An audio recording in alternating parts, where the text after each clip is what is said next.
Well, first of all, I just want to thank everybody for coming to our press event here. I think one of the things that we've been disappointed in, those of us who are concerned about homeland security or national security, is how much or how little the crisis of the border has been covered, how much it's been ignored. And I don't think we can ignore it. I don't think it's probably comes as any surprise that I would come here if I'm leading this and not have a chart. I hope there are plenty of copies of this around that we'll distribute, and we can provide it to you electronically as well. But on a macro basis, this chart really just does tell the story in pretty stark terms. You can see this is not a seasonal migration. This isn't something temporary. When we had the enormous surge in 2018, that dwarfed the humanitarian crisis, according to President Obama, in 2014. But we pretty well had that fixed. President Trump engaged in the agreements with Central America, with Mexico.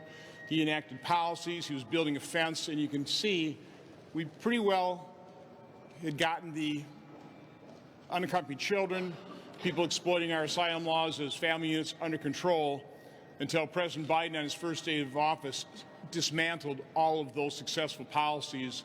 Now we have an out-of-control situation on the border. It's a significant risk to our national security, which I'm sure many of my colleagues will cover later on. In terms of the numbers, they're pretty stark. In calendar year 2021, over 2 million individuals, I love this, they changed the word on this, they were encountered. When I was chairman of Homeland Security, we called that apprehensions. But even back then, it was people were being apprehended, processed, and dispersed. Now the processing and dispersing is happening so quickly, they're just calling it encounters. But over 2 million in calendar year 2021. Known gotaways, another 344,000. So a total of 2.4 million people in 2021 came to this country illegally. About a little more than 1 million in return. So over 1.2 million people are in this country undocumented, illegally, and quite honestly, we really don't know where they are.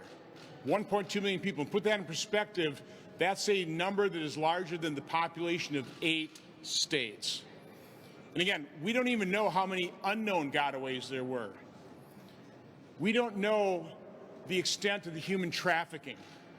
Although we do know, and by the way, Senator or Vice President Harris ought to know, because she's on my committee, we had testimony that children have been sold for $84 by the human traffickers to create a family unit to exploit our asylum laws. We have no idea the extent of sex trafficking. Although I do know, having gone down and with Democrat colleagues down in Guatemala, I've seen the shelters for sex-trafficked little girls. We know they are given birth control because so many will be sexually assaulted on this dangerous journey. We have no idea the full extent of the drug trafficking. We have no idea the extent of all the gangs and gang members that are coming in here and populating and increasing the number of gangs in our inner cities. We also have no idea how many SIAs. I first heard that term by General Kelly when he was head of Southern Command, special immigrant or special interest aliens. We have heard reports of people from 100 different countries coming into this country illegally. That represents a significant threat to national security. So the bottom line is this didn't just happen. This out-of-control flow of illegal immigration, this crisis at the border, is a direct result of President Biden's policies, aided and abetted by Democrats here in Congress. We've held 3 votes on the floor of the Senate to just build the wall. It's important to recognize we are spending more not building the wall than having completing it. That's a travesty. And what's really a travesty is getting control over our border was the first step. It's the necessary first step to actually fixing our immigration problem, to standing up a functioning legal immigration system, of addressing the DACA kids. You have to first secure the border so the American public has confidence that we're going to do so.